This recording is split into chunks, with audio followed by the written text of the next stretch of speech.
गली से लेकर दिल्ली तक, शाम से लेकर संसद तक, हर समस्या हर खबर आज लेकर आया है आपके लिए आपका अपना चैनल न्यूज मिरर, खबरों की सच्चाई का आईना।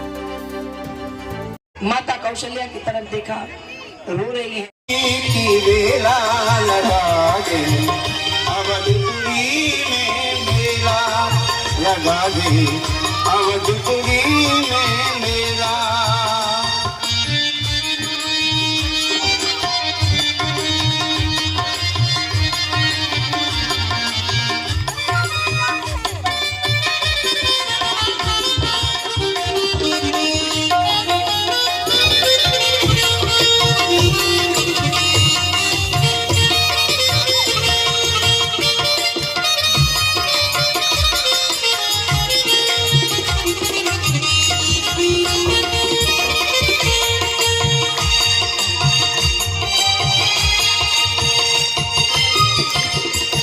पाँच सौ बरस बाद ये दिन आया, 500 वर्ष बाद ये दिन आया, 500 बरस बाद ये दिन आया, 500 वर्ष बाद ये दिन आया। घरे घरे सबने उत्सव मनाया। सनातन सेवा संस्था द्वारा आयोजित मानस कथा के 6वें दिवस राम वनवास का मार्मिक दृश्य भक्तों की आंखें हुई न। अलवर के मफतलाल ग्राउंड में सनातन सेवा संस्था द्वारा आयोजित 9 दिवसीय मानस कथा के 6वें दिवस 14 वर्ष के राम वन गमन का पीड़ादायक दृश्य प्रस्तुत किया गया, जिसमें वृंदावन की राष्ट्रीय कथावाचक देवी सत्याचा की आंखों से अश्रु की धारा बहने लगी, तो वहीं राम कथा में राम भक्तों के आंखों से भी अश्रु बहने लगे। इस सुंदर भव्य राम कथा का आयोजन सनातन सेवा संस्था के संरक्षक एवं समाज सेवी पंकज पांडे एवं अध्यक्ष जयंत तिवारी द्वारा किया गया। राम कथा सुनने के लिए राम भक्तों की भीड़ उमड़ पड़ी, जिसमें राम भक्तों ने लगाए जय श्री राम हर हर महादेव के नारे। तो वहीं कथा सुनने आए विशिष्ट अतिथि के रूप में शिवसेना प्रवक्ता गुलाब दुबे, शिवसेना नेता कंचन सिंह ने आरती कर राष्ट्रीय कथावाचक देवी सत्याचा का आशीर्वाद लिया। आए हुए विशिष्ट अतिथियों का स्वागत सत्कार पंकज पांडे एवं जयंत तिवारी ने किया। मंच का सुंदर सूत्र संचालन विजय दुबे ने किया। ये कोई बुरी बात नहीं है। माता पिता की आज्ञा का पालन करने वाली संतान सदैव सुख पाती है, और अपने मन से मनमानी करने वाले को कभी सुख नहीं मिलता। आप ऐसे विचार ना मेरे किसी की सिया बन तो जाते हो, करना जिसमें भी दुखी हो जाए।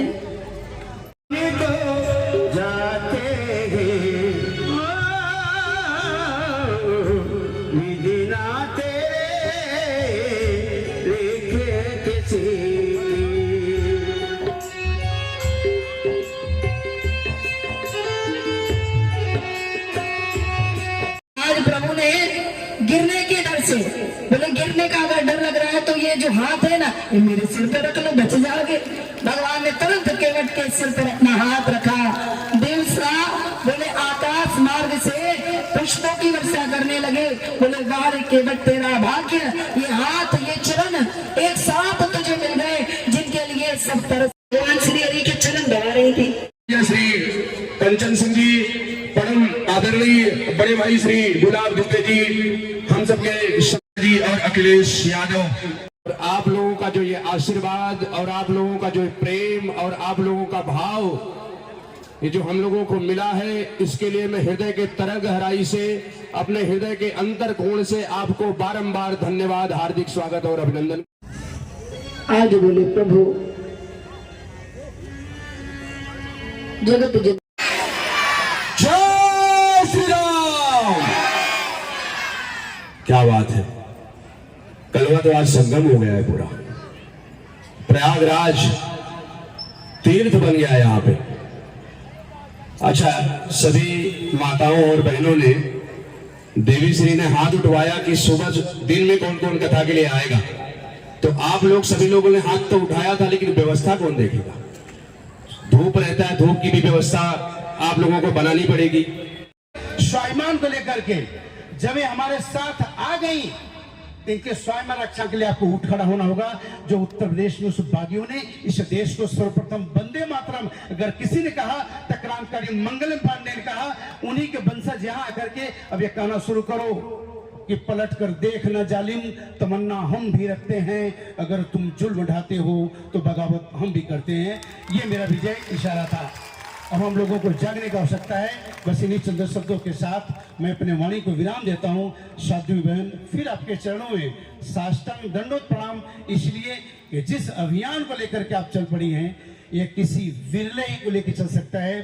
धन्य धन्य आप हैं। धनुष माँ को प्रणाम, जिस माँ ने आपको इस धरती पे लाया। बस इन्हीं चंद शब्दों के साथ वाणी का विराम। जय हिंद। इसलिए हमारे साधु बहन जी को दोनों प्रणाम करता हूँ। सनातन सेवा संस्था के जो लोग भी पदाधिकारी है, कार्यकर्ता है, कर्मचारी हैं, पंकज पांडे जी, संजय सिंह भाई, राकेश सिंह, संतोष सिंह, जो भी लोग कार्यकर्ता है, हम सभी लोगों को बहुत हार्दिक शुभकामनाएं देता हूँ। यहाँ पे उपस्थित हमारे भाई बहने बच्चों के बीच में हमारे बहन जी राम कथा जो आप लोग सुना रहे हैं, तो ये तो बहुत भाग्यवान है जो राम कथा सुना रहे हैं, लेकिन जो सुन रहा है वो भी कम नहीं है। अच्छाइयां होती है, बहुत कठिनाइयां आएंगी, समस्याएं आती है, अच्छाइयां सब कुछ है, भला बुरा।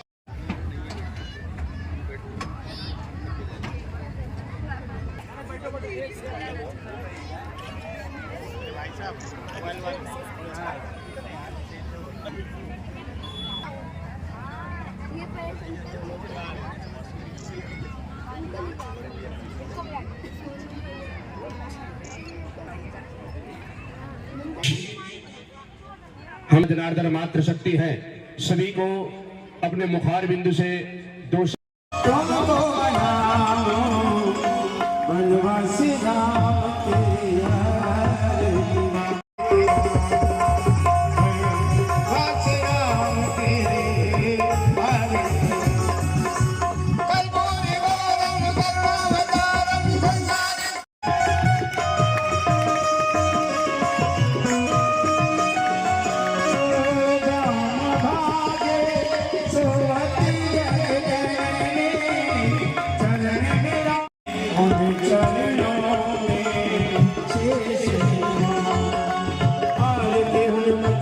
मन भावे रामचरित तुलसी गावे, आज हनुमत के मन भावे रामचरित तुलसी गावे।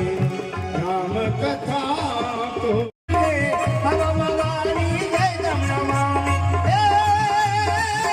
श्री उद्यानाथ के, श्री रामलला सरकार के, श्री सीता रामचंद्र भगवान के, श्री द्वारिकाधीश भगवान की, श्री वृंदावन बिहारी लाल के, श्री राधा राम।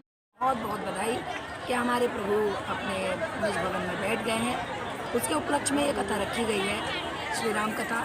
आज 6वां दिन था, थोड़ा सा सेहत भी मौसम के चलते ठीक नहीं है, तो फिर भी इतना आनंद देखा भक्तों में कि कथा बोलने पर विवश हो गए। आज राम जी ने ये बताया है कि माता पिता की आज्ञा सर्वोपरि है। और जिस तरह से राम वनगमन का जो प्रसंग यहाँ पर जो चला था, आप उसके अंदर आपके भी अश्रु निकल आए थे, किस भावना से? वो प्रसंग इतना मार्मिक है, इतना भाव विभोर कर देने वाला है कि यदि उसे कोई भी सुने, एक तो उसमें प्रेम, फिर ऊपर से प्रेम, तो भगवान खुद प्रेम की मूर्ति है। दूसरा, उन्होंने पिता की आज्ञा का पालन करते हुए और बोले वनवास जैसी बात आज के अगर युवा से कहा जाए कि तुम 2 दिन के लिए बाहर खड़े हो जाओ धूप में, तो कोई भी खड़ा नहीं होगा, कहेगा पिताजी को छोड़ देंगे, पर हम ये नहीं कर पाएंगे। तो वो प्रसंग इतना मार्मिक है, इतना प्यारा है कि भगवान 14 वर्ष के लिए विचार भी करके कहाँ पे जाए आज का व्यक्ति। 14 वर्षों के लिए बोले वे यहाँ पर जो झांकी के माध्यम से आपने देखा, वो दिखा रहे हैं हम चरित्र कि भगवान ने भावुक कर दिया तो आंसू आ गए। और जिस तरह से देवी जी कथा का 6वां दिन है, यहाँ पर मातृ शक्ति की जिस तरह से यहाँ पर दिखाई दे रही है, उसके लिए क्या? इसके लिए ये कहा है मेरे प्रभु ने, श्रीमद् भागवत महापुराण के अनुसार, जब वहाँ पर यज्ञ की बात चलती है गोवर्धन लीला के पहले, तो वहाँ पर बताया गया है, प्रभु ने बताया कि कलयुग में जो स्त्रियाँ होंगी, वरदान दिया था भगवान ने, कलयुग में जो स्त्रियाँ होंगी वे भक्ति की रक्षा करते हुए, कलयुग में भक्ति की रक्षा करते हुए, भक्तिमती होते हुए कथा को श्रवण करेंगे तो आज वो दिख रहा है जो भगवान श्री कृष्ण ने वरदान दिया था।